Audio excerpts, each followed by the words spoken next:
Eu enterrei o corpo dela no jardim da nossa casa de família em Sintra, onde as flores de camélias ainda florescem sobre a terra fresca, e ninguém nunca soube. Não foi um assassinato impulsivo, foi o fechamento de um ciclo que ela mesma iniciou, roubar-me o que era meu por direito de sangue.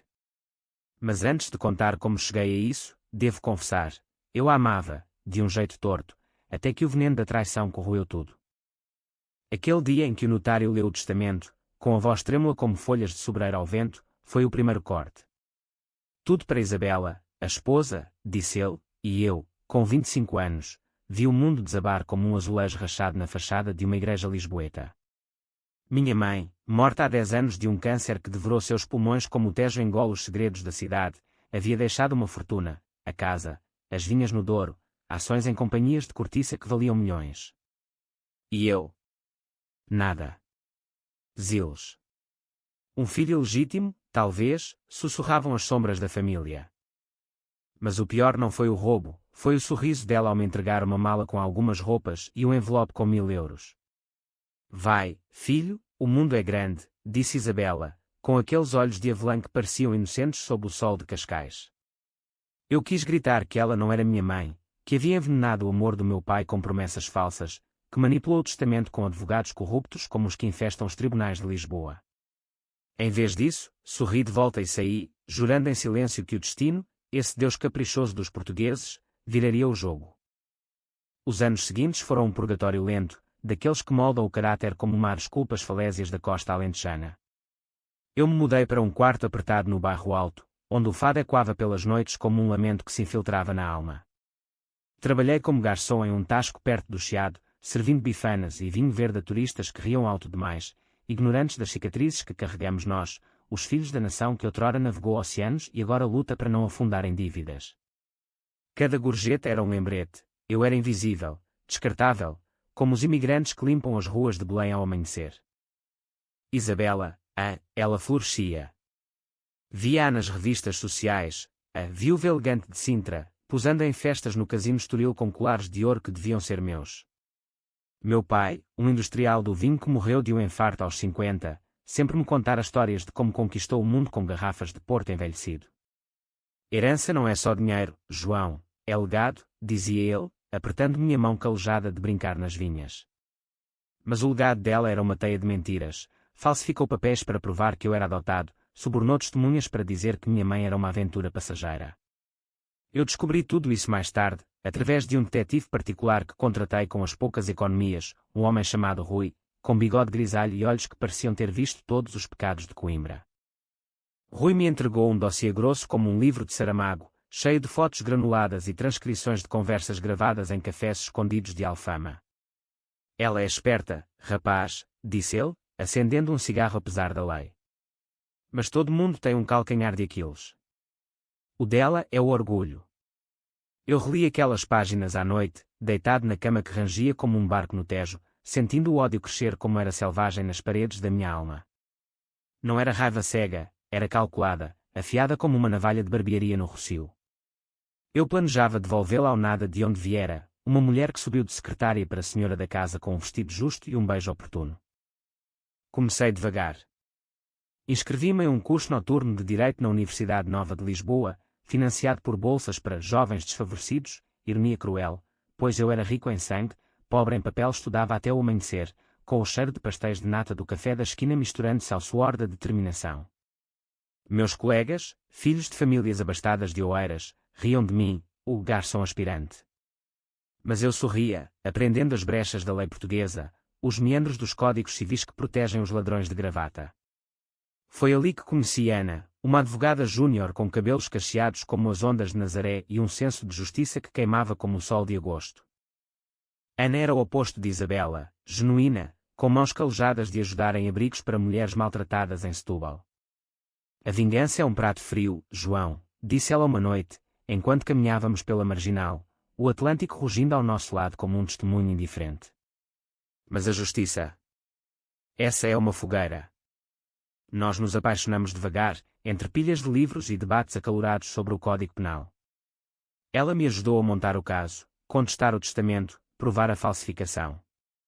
Mas Isabela era escorregadia como uma enguia no Rio Douro, seus advogados, firmas de elite no Marquês de Pombal, afundaram-nos em audiências intermináveis. O primeiro golpe veio em um tribunal abafado de Lisboa, com o juiz, um homem de barba branca como o mármore do mosteiro dos Jerónimos, batendo o martelo, insuficiência de provas. Saí dali com as pernas bambas, o sol do meio-dia cegando-me como uma maldição. Ana me abraçou no corredor, sussurrando, não para. O destino vira, amor. Mas eu via os olhos dela, o cansaço, e sabia que estava a arrastá-la para o abismo comigo. Naquela noite, bebi sozinho em um bar de fado no Moraria, ouvindo Amália Rodrigues cantar Gaivota, e jurei que se a lei falhasse, eu faria justiça à portuguesa, com paciência e um punhal escondido. Meses se arrastaram como carroças de cortiça pelas estradas do Alentejo. Trabalhei como estagiário em um escritório pequeno de Matosinhos, perto do Porto, onde o ar cheirava a mar e sardinha assada. Ali, aprendi o jogo sujo, como advogados plantam evidências, como famílias como a de Isabela compram silêncios com jantares em restaurantes de estrelas Michelin. Encontrei um antigo empregado da vinícola do meu pai, um velho chamado Manuel, com mãos nudosas como raízes de oliveira. Ele me contou, em um café enfumaçado de Gaia, como Isabela havia demitido metade dos trabalhadores para modernizar, vendendo terras ancestrais para construtoras estrangeiras. Ela não é portuguesa no coração, rapaz. É uma loba com pele de cordeiro. Manuel me deu uma chave, um cofre esquecido na adega da casa em Sintra, onde papéis originais do testamento podiam estar escondidos. Eu planejei a invasão como um ladrão de filme noir, mas com a alma de um filho traído. Na lua cheia de outubro, dirigi até lá em um carro alugado, o coração batendo como o sino da Torre de Belém. A casa estava vazia, Isabela em uma viagem a Madrid, comprando joias com meu dinheiro. Arrombei a porta lateral com uma alavanca, o rangido ecoando como um grito abafado.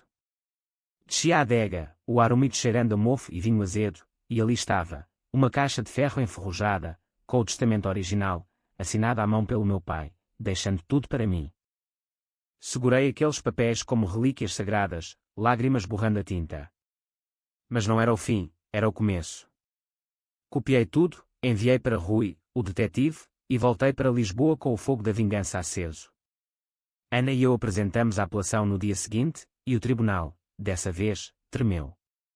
Isabela foi citada, e eu a vi pela primeira vez em anos, no saguão, mais magra, com rugas traçando mapas de preocupação em seu rosto outrora perfeito. João, disse ela, voz melosa como melão de Alentejo, isso é um mal-entendido. Vamos conversar, pela família. Eu ri, um riso seco como o vento do deserto que sopra no Algarve. Família. Você matou a minha quando roubou o testamento. A audiência foi um espetáculo, testemunhas chamadas, Manuel no banco das provas contando como ela falsificara documentos. Isabela chorou, lágrimas de crocodilo caindo sobre seu lenço de seda, jurando amor pelo meu pai. Mas o juiz, um homem íntegro de Aveiro, viu através da máscara. Fraude comprovada, declarou, e ordenou a restituição, a casa, as vinhas, tudo de volta. Saí do tribunal com Ana ao lado, o sol de Lisboa banhando-nos como uma bênção. Isabela me encarou na saída, olhos flamejantes, você vai se arrepender, seu bastardo. Mas eu só sorri. O destino havia virado, e o jogo era meu. A vitória no tribunal foi como o primeiro gol de um vinho do Douro após uma seca, revigorante, mas com um amargor residual que avisava de tempestades por vir. Recuperei a casa em Sintra, com seus jardins labirínticos onde as estátuas de mármore pareciam julgar os vivos, e as vinhas no Vale do Douro, onde as videiras antigas sussurravam segredos de colheitas passadas. Mas o dinheiro veio devagar, amarrado em fianças e impostos que o fisco português adora cobrar como um confessor implacável. Eu e Ana nos mudamos para a casa, transformando quartos poeirentos em ninhos de amor, mas o fantasma de Isabela pairava como névoa matinal no Tejo. Ela apelou, claro. Seus advogados, abutres de ternos italianos, arrastaram o processo por meses, alegando coerção nas testemunhas. Eu respondia com mais provas, cavando mais fundo. Descobri que Isabela havia desviado fundos da vinícola para uma conta offshore nas Ilhas Caimán, um paraíso fiscal que zomba da honestidade lusitana. Rui, o detetive, rastreou tudo com a teimosia de um cão de caça alentejano. Ela está falindo, João, disse ele por telefone, voz rouca do uísque. Mas uma loba encurralada morde forte. E mordeu. Uma noite de novembro, chuvosa como as lágrimas de uma saudade fado, bati à porta do apartamento dela em Cascais, uma penthouse com vista para o Atlântico que ela alugara com o que restava. Isabela abriu, vestida em um robe de seda, o cabelo despenteado como algas encalhadas. "O que queres agora?" "Rastejar por mais", cuspiu ela. Eu entrei sem convite, o cheiro de perfume caro misturando-se ao sal do mar. "Assina renúncia aos apelos, Isabela. Acabe com isso." Ela riu, um som quebrado como vidro estilhaçado na calçada de Lisboa. Serviu-nos conhaque num copo de cristal, e sentamos na varanda, o vento uivando como banchés celtas. Pela primeira vez, vi rachaduras nela, as mãos tremendo, os olhos evitando os meus. "Eu fiz pelo amor, João. Teu pai era fraco, gastava tudo em sonhos. Eu o salvei." "Mentira. Meu pai era um visionário, plantando uvas que conquistavam paladares em Nova York." "Ela o salvara." "Não, o matara devagar, com demandas e intrigas." Contei-lhe isso, palavras afiadas como facas de cozinha em um banquete de Natal.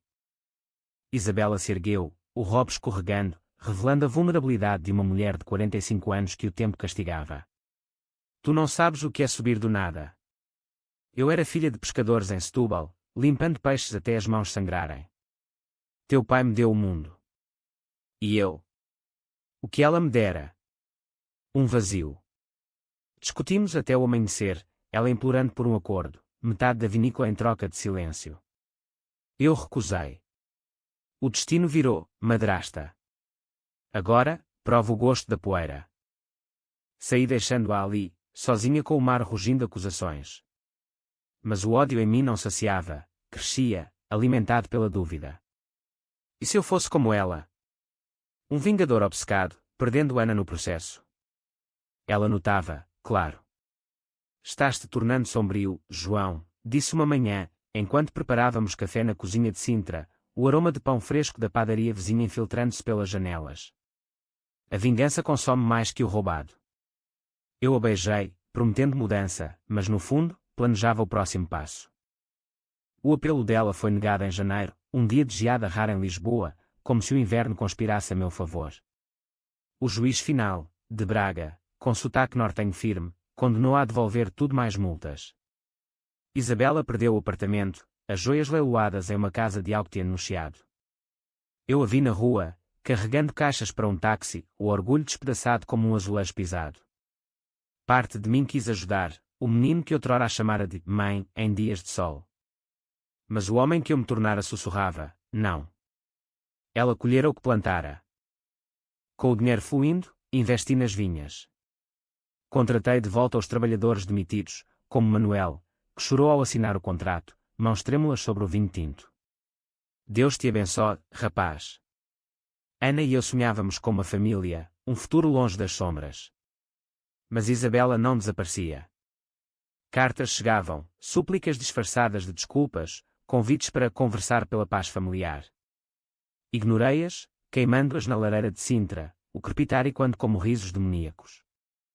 Então veio o golpe baixo. Uma manhã de março, o telefone tocou como um alarme de incêndio. Era Rui, ela te processou por difamação. Diz que inventaste tudo, que Manuel é um alcoólatra mentiroso. Meu estômago revirou como o mar em tormenta no Cabo da Roca. Isabela havia subornado testemunhas de novo, pintando-me como o vilão, o filho ingrato que destruía a viúva inocente. Os jornais de Lisboa pegaram a história, herdeiro versus madrasta, a guerra das vinhas. Fui retratado como um oportunista, ela como um mártir. Ana lutou ao meu lado, mas vi o stress nos seus olhos, as noites insones revisando arquivos. Ela quer te quebrar, João. Não deixes. Mas o processo drenava recursos, e o público, esse rebanho volúvel de Portugal, virava-se contra mim. Protestos na porta da vinícola, justiça para Isabela, gritavam, acendendo velas como em uma procissão de Fátima. Eu me sentia um náufrago, agarrado a destroços no Atlântico. Foi então que decidi contra-atacar de forma suja. Contratei hackers, não os de Hollywood, mas rapazes de bairros periféricos de Amadora, experts em redes como as que tecem as teias de aranha nas caves do Porto. Eles acessaram os e-mails dela, revelando uma affaire com o juiz de Braga, fotos comprometedoras em hotéis de Faro. Não usei tudo, enviei anonimamente para a imprensa. O escândalo explodiu como um fogo de artifício no São João, corrupção no judiciário. Madrasta envolvida em chantagem. Isabela se retraiu, o processo dela evaporando como orvalho ao sol. Mas o dano estava feito, eu me via no espelho como um monstro, mãos sujas de lama ética. Ana descobriu, confrontou-me em uma discussão que ecoou pelos salões de Sintra. Quem és tu agora? O ladrão ou o justiceiro? Gritou ela, lágrimas como chuva de primavera. Eu a perdi naquela noite, ela partiu para Setúbal, dizendo que precisava de espaço para respirar. Sozinho, bebi vinho das minhas próprias vinhas até o amanhecer, o gosto amargo como baile. Isabela ligou dias depois, voz quebrada, para João. Eu imploro. Vamos dividir. Mas era tarde. O destino havia virado de novo, e eu, cego pela fúria, preparava o golpe final. A solidão na casa de Sintra era um amante cruel, sussurrando dúvidas nos corredores e cantos onde outrora ria com meu pai. As paredes, cobertas de tapeçarias tecidas em arraiolos, pareciam fechar-se sobre mim como as garras de um passado que se recusava a morrer. Ana havia levado consigo o calor, deixando apenas ecos de risos e o cheiro de seu perfume de lavanda alentejana. Eu trabalhava obsessivamente nas vinhas, pisando uvas com pés descalços no lagar, sentindo o mosto escorrer como sangue de feridas antigas. Os trabalhadores me olhavam com pena disfarçada de respeito. Manuel, o mais velho, batia em meu ombro. O vinho cura, mas o coração. Esse precisa de tempo, rapaz. Mas tempo era luxo que eu negava a mim mesmo.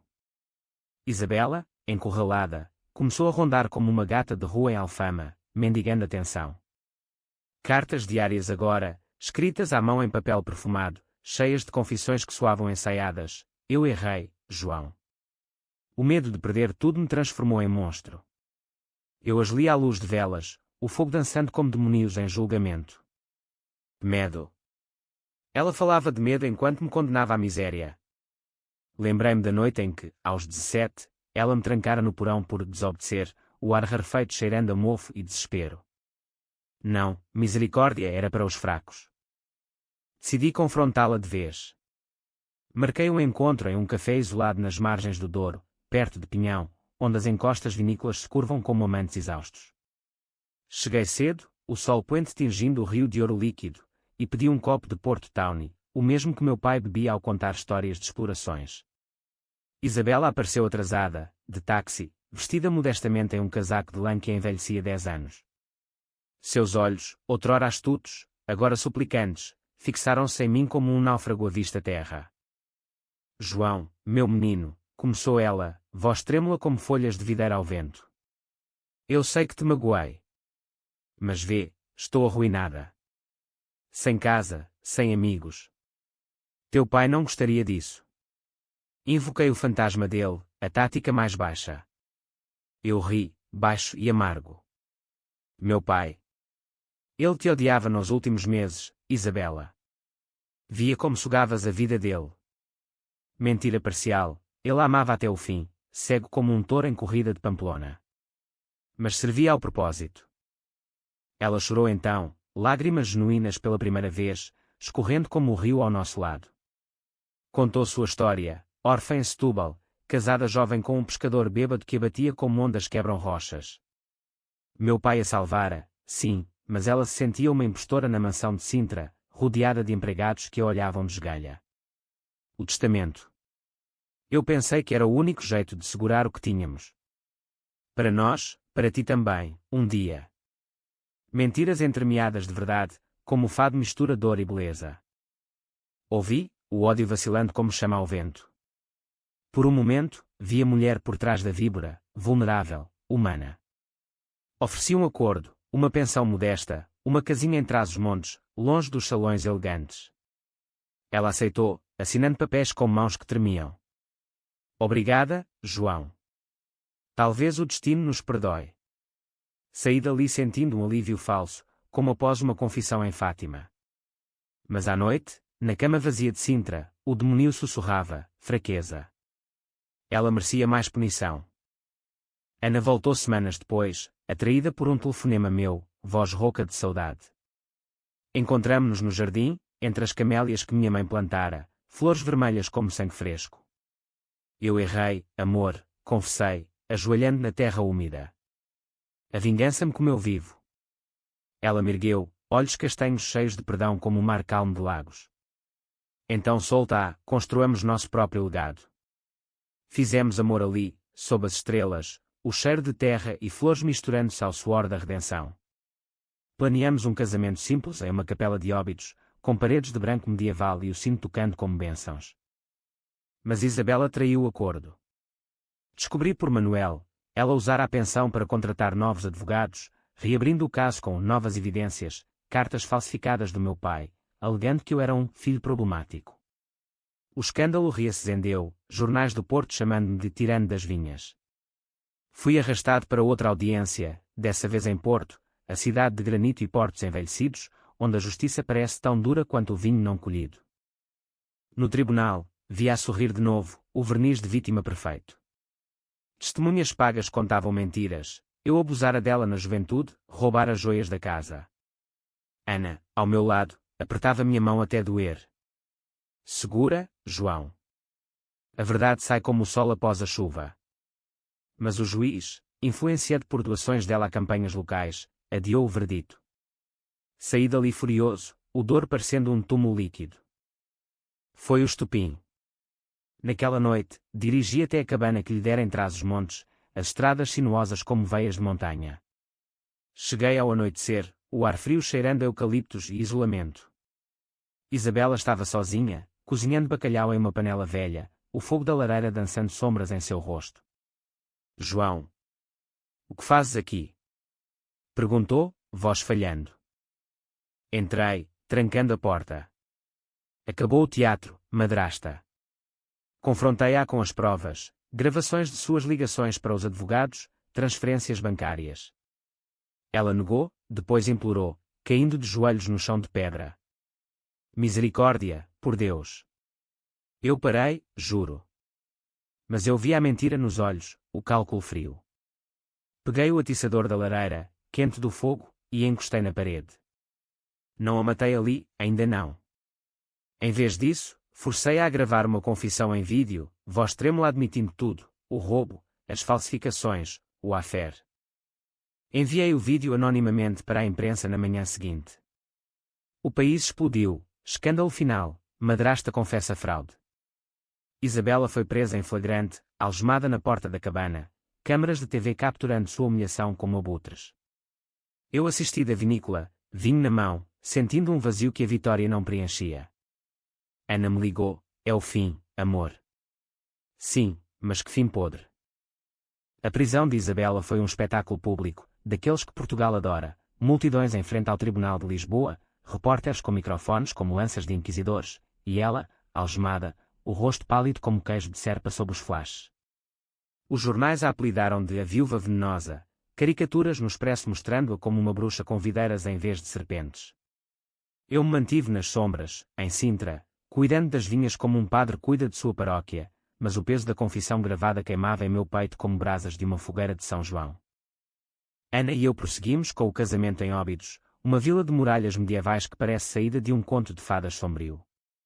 A capela era pequena, cheirando a incenso e flores de laranjeira, com apenas Manuel e alguns trabalhadores como testemunhas. Ana, em um vestido branco simples como as rendas de Peniche, prometeu, na saúde e na doença, na vingança e no perdão. Eu ri, beijando-a, mas o beijo tinha gosto de cinzas. Naquela noite, em uma pousada com vista para as muralhas, fizemos amor devagar, como se costurássemos feridas, mas o sono me fugia, assombrado por visões dela implorando. O julgamento de Isabela começou em maio, sob o sol inclemente de Lisboa que derrete as almas como cera de vela. Eu testemunhei, descrevendo o roubo com voz firme, mas os advogados dela, agora desesperados, pintavam-me como um manipulador. Ele a coagiu, Vossa Excelência. Um vídeo forçado em uma cabana remota. O juiz, uma mulher de Évora com olhos afiados como facas de ourives, ponderou. Isabela, no banco dos réus, parecia encolhida, o cabelo grisalho solto como algas secas. Ela me olhou uma vez, súplica muda, misericórdia. Mas misericórdia! Eu revivi cada humilhação, as noites sem jantar porque não merecia, os sussurros para meu pai de que eu era fraco como a mãe. O verdito veio como um trovão, culpada de fraude, 5 anos na prisão de Tires, mais restituição total. A corte explodiu em murmúrios, flashes cegando como o sol de Midei. Isabela desabou, soluçando, e por um segundo, vi minha mãe nela, não a biológica, mas a que poderia ter sido. Saí rápido, o ar do Tejo sufocante. Com ela presa, a vida floresceu superficialmente. As vinhas deram uma colheita recorde, uvas gordas como promessas cumpridas, e exportamos para a França, onde o vinho português ainda é subestimado como um poeta ignorado. Ana anunciou a gravidez em julho, durante um piquenique nas praias de Comporta, o mar lambendo a areia como um amante gentil. Um herdeiro, João. Para o legado certo. Abracei-a, sentindo o ventre ainda plano, mas o pavor me invadiu, e se eu transmitisse o veneno? O ódio que me moldara como argila nas mãos de um oleiro cruel. Isabela escreveu da prisão, cartas censuradas, papel áspero como sua nova realidade. Perdoa-me, João. O bebê. Sê melhor do que eu. Ignorei-as, mas guardava-as em uma caixa de madeira de sobreiro, como relíquias de uma guerra civil. Ana as encontrou uma noite, lendo à luz da lua cheia que banhava Sintra. Ela sofre, amor. Visita-a, fecha o ciclo. Discutimos, vozes e quando como em uma ópera trágica, eu, o vingador inflexível, ela, a redentora. Tu queres que eu a abrace? Após tudo? Gritei. Ana chorou, quero que tu sejas livre. Relutante, fui a Tires em agosto, o presídio uma fortaleza cinzenta perto de Cascais, onde o mar zomba dos confinados. Isabela apareceu atrás do vidro, uniformizada, o rosto marcado por linhas que o tempo acelerara. João, sussurrou pelo telefone, voz e quando metálica. Obrigada por vires. Falei pouco, sobre o bebê, as vinhas. Ela pediu perdão, lágrimas escorrendo, eu te amava, à minha maneira. O medo. Ele devora. Pela primeira vez, acreditei. Assenti, murmurando, talvez um dia. Saí dali mais leve, como após uma tempestade no Cabo Espichel. Mas o destino, caprichoso como o fado, girou de novo. Semanas depois, Rui ligou, ela tem câncer, João. Avançado, como o da tua mãe. O mundo parou, o telefone escorregando da mão como uma âncora. Isabela, é indestrutível, agora frágil como uma taça de cristal rachada. Ana insistiu, visita-a, deixa-a morrer em paz. Fui, levando flores de camélia de Sintra, vermelhas como sangue reconciliado. Na enfermaria da prisão, ela jazia pálida, tubos serpenteando como videiras secas. Sabia que virias, disse, fraco. Contei-lhe do bebê, um menino, e ela sorriu, mão ossuda tocando o vidro. Chama-o como teu pai. E perdoa-me, por favor. As palavras saíram, eu perdoo. Mas no coração, o perdão era incompleto, uma colheita meia boca. Ela morreu em outubro, o outono tingindo as vinhas de dourado melancólico. O funeral foi discreto, em Setúbal, sua terra natal, com pescadores cantando um fado fúnebre ao pôr do sol. Enterrei-a no cemitério local, terra salgada abraçando seu caixão. Ana segurava minha mão, acabou. Mas como acabar algo que moldou tua alma? O inverno após a morte de Isabela foi um manto de silêncio, daqueles que Portugal conhece bem, chuvas persistentes lavando as ruas de Lisboa como lágrimas não choradas, e noites longas onde o vento uiva pelos vales do Douro como viúvas enlutadas. Ana, com a barriga arredondando como colinas alentejanas, enchia a casa de Sintra com planos, berços de madeira de oliveira, nomes sussurrados ao vento. Miguel, como teu pai, escolhi, e ela sorriu, beijando minha testa salgada de suor de vinhas podadas. Mas o luto por Isabela não era linear, vinha em ondas, como o Atlântico batendo em Sagres. Eu sonhava com ela, ora a ladra sorridente, ora a mulher implorante na cabana. Acordava suando, o cheiro de mofo da adega misturando-se ao arreal. Manuel notava, durante as colheitas, o passado é como vinho velho, rapaz.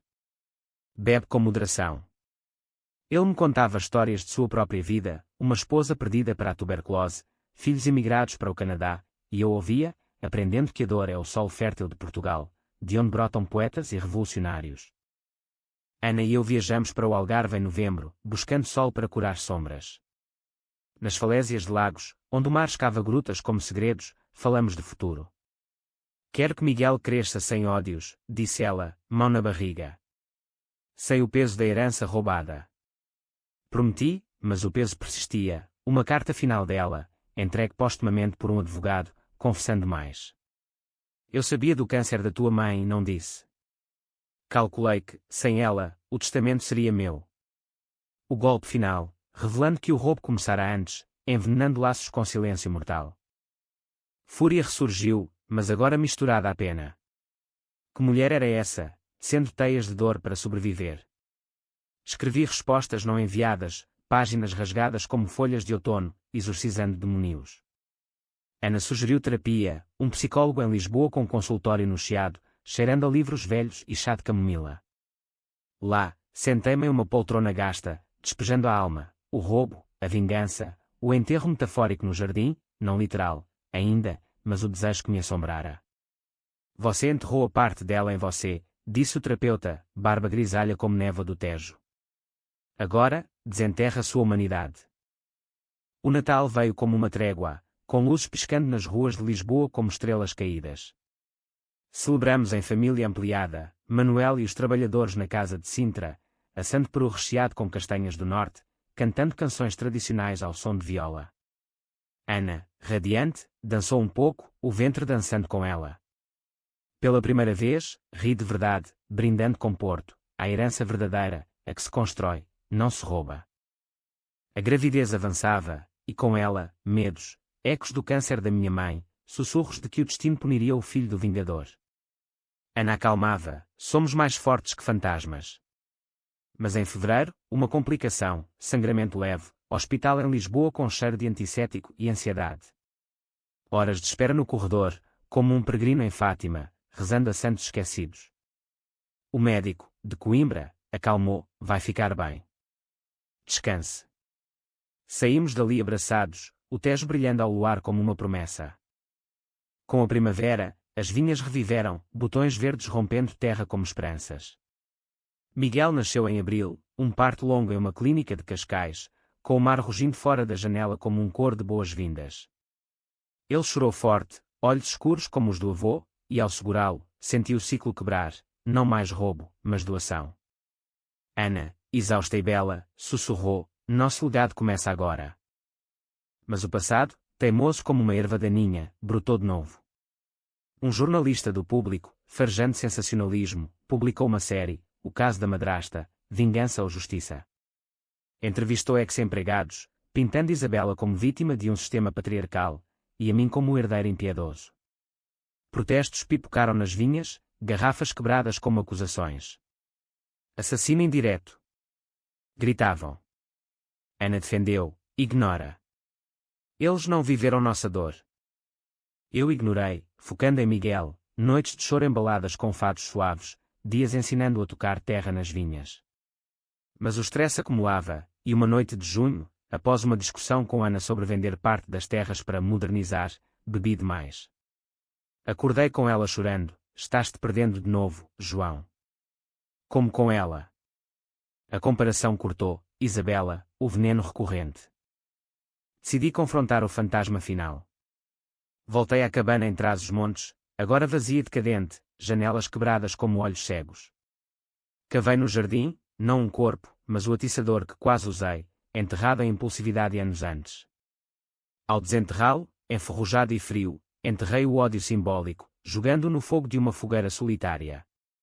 O crepitar liberou fumaça que subiu como orações, e chorei pela primeira vez desde a morte dela, por mim, pelo menino que fomos. De volta a Sintra, contei a Ana. Eu a enterrei no jardim da minha mente. Agora, planto flores. Ela me abraçou, e naquela noite, com Miguel dormindo entre nós, sonhei com paz, vinhas eternas, mar calmo, um legado sem sombras. O verão de 2025 trouxe uma calmaria enganosa, como o olho de um furacão no Atlântico que engana os navegadores de outrora. Miguel crescia voraz, engatinhando pelos tapetes de arraiolos da casa de Sintra, rindo com dentes como pérolas do Tejo. Ana e eu equilibrávamos, ela na advocacia, defendendo mulheres em tribunais de Setúbal, eu nas vinhas, expandindo para orgânicos que conquistavam mercados em Berlim. Manuel, agora avô honorário, contava-lhe histórias de barcos fantasmas no Douro, e o menino ouvia, olhos arregalados como luas cheias. Mas o legado de Isabela persistia em ecos sutis, um artigo no Diário de Notícias reabrindo o caso, alegando novas provas de inocência dela, plantadas por aliados remanescentes. Ignorei, mas o veneno infiltrava, dúvidas noturnas, sussurros de que minha vingança fora excessiva, que o destino, em sua ironia portuguesa, me puniria com perda. Ana notava, não deixes os mortos ditarem aos vivos. Ela estava certa, focamos em nós, viagens curtas a Évora com o bebê, templos romanos testemunhando nosso amor renascido. Em agosto, um envelope chegou, testamento dela, deixando-me uma joia, um colar de safiras que fora da minha mãe, roubado e agora devolvido. Nota anexada, caligrafia trêmula, para fechar o círculo. Com amor, Isabela. Coloquei no pescoço de Ana durante um jantar à luz de velas no jardim, camélias florescendo como testemunhas. Agora é nosso, disse. Ela chorou, e fizemos amor sob as estrelas, o corpo dela quente como terra fértil. O outono trouxe desafios reais, uma praga nas vinhas, fungos devorando folhas como o câncer devorara Isabela. Trabalhei dia e noite, pulverizando com misturas caseiras de cobre e orações a São Martinho, padroeiro das colheitas. Manuel ajudou, mãos experientes guiando as minhas, a terra perdoa, rapaz. Como as pessoas devem. A colheita salvou-se pela metade, mas o vinho resultante foi o melhor, encorpado, com notas de resiliência, vendido como vingança redimida, em rótulo irónico. Miguel deu os primeiros passos em novembro, cambaleando entre videiras secas, e o mundo pareceu completo. Mas o destino, sempre o brincalhão, mandou uma carta do Ministério Público, investigação sobre a confissão coagida. Alguém, talvez um parente dela, reabriu feridas. Ana riu, eles vêm, mas nós ficamos. Contratamos advogados, provamos inocência com timolinhos irrefutáveis, e o caso evaporou como névoa matinal. No Natal, reunimos-nos na Casa do Douro, neve rara caindo como confetes divinos. Brindamos com o novo vinho, Miguel no colo de Manuel, e contei a história para ele um dia, não a vingança, mas a redenção. Teu avô Miguel construiu isso do nada, filho. E nós guardamos. Ana sorriu, mão na minha, o jogo virou para sempre. Anos depois, com Miguel correndo livre, a casa de Sintra cheia de risos, olhei para o jardim onde enterrei o atiçador. Plantei uma camélia ali, branca como perdão. Isabela, onde quer que estivesse, talvez aprovasse. O roubo fora real, a imploração também, mas o destino. Ele nos curou, lenta e dolorosamente, como só Portugal sabe, com fado, vinho e tempo infinito. E assim, o ciclo fecha, não com sangue, mas com raízes profundas, entrelaçando passado e futuro em um tapete eterno de terra portuguesa.